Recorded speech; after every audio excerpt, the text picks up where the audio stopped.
ஏன் அவங்க உள்ள இருக்கணுங்கிறத சட்ட ரீதியாலாம் எல்லாரும் பேச ஆரம்பிச்சுட்டாங்க. மக்கள்லாம் கமெண்ட்ஸ் எல்லாம் நல்ல கமெண்ட்ஸ் வர ஆரம்பிச்சு. அண்ட் என்னுடைய தாய் ஸ்தானத்துல எனக்கு ஒரு சவால் இருக்குங்கிறதும் வெளிய தெரிஞ்சதுல, பெரிய சிம்பத்தியும் வந்துருச்சு. வெளிய வந்ததுக்கப்புறம் என்னுடைய அரசியல் அதுவரைக்கும் நான் கட்சி சார்ந்த அரசியல்ல இல்ல.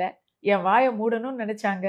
இப்ப என்னோட சேர்ந்து பல குரல்கள் ஒலித்துக் கொண்டிருக்கின்றன. நீங்க பாரதிய ஜனதால சேர்ந்ததுக்கு இந்த சிறைவாசம் ஒரு காரணமா? ஆமா. ஏன்னா எனக்கு அங்க தெலங்கானால எனக்காக துடிச்ச அத்தன பேரும் ரைட் விங்கர்ஸ்.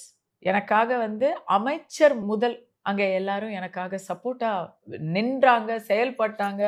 சிறைச்சாலைக்கு ஆள் அனுப்பிச்சாங்க. So I I am very grateful to them. என்ன ஜட்ஜ் பண்ணல. இங்கேயுமே வந்து எனக்கு ஆதரவு குடுத்த தலைவர்கள் எல்லாரும் பார்த்தீங்கன்னா, நல்ல பெரிய தலைவர்கள் பார்த்தீங்கன்னா, பாஜக, அதிமுக, பிரேமலதா மேடம் அவங்க வந்து பூர்வீகத்தால் அவங்க தெலுங்கு பேசுறவங்க தானே!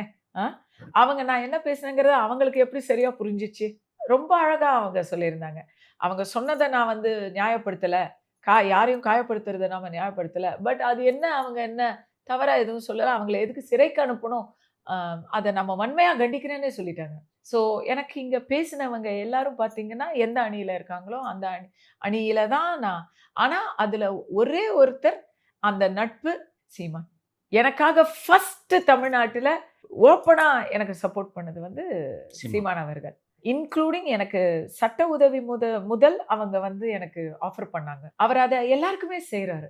நியாயமான விஷயங்கள்ல நெறைய பேருக்கு அவர் ஹெல்ப் பண்ணிட்டே இருக்கிறாரு. அத நான் பார்க்கிறேன் தானே. அவர் ரொம்ப எல்லாருக்கும் இதெல்லாம் தெரியாது. ஏன்னா எல்லாரும் கஸ்தூரி மாரி செலிபிரிட்டி ஹை புரோஃபைல் கேஸ் கிடையாது.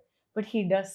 இந்த ஆட்சியில அநியாயமாக கட்டம் கட்டப்பட்டவர்களுக்கு அவரு எல்லா விதமான தைரியத்தையும் குடுக்குறாரு. அவர் கட்சியில நான் ஏன் சேர முடியலன்னு சொன்னா, முத்திர. நாம் தமிழர்ல கட்சியில சேர்ந்தா அது வந்து அ நாம் தமிழருக்கு ஒரு ப்ரோகிரஸா இருக்கணும். கேள்வியா இருக்கக்கூடாது. அவர் பிஜேபிய மிகப்பெரிய அளவுல எதிர்க்கிறாரு. அங்க நான் போனா அது அவருக்கு தர்ம சங்கடமா இருக்குமோ இல்லையோ! இல்லன்னா எனக்கு அவருடைய தமிழர் உணர்வு கொள்கைகள முழு ஒப்புதல் உண்டு. நான் ஒரு தமிழ் தேசியவாதி தான். அதுல எந்த மாற்றும் இல்ல. ஆனா அத தாண்டி நான் ஒரு சனாதனி. நான் ஒரு தேசியவாதி. தமிழும், இந்தியாவும் ஒன்றோடு ஒன்று பிரிக்க முடியாததுன்னு நான் நெனைக்கிறேன்.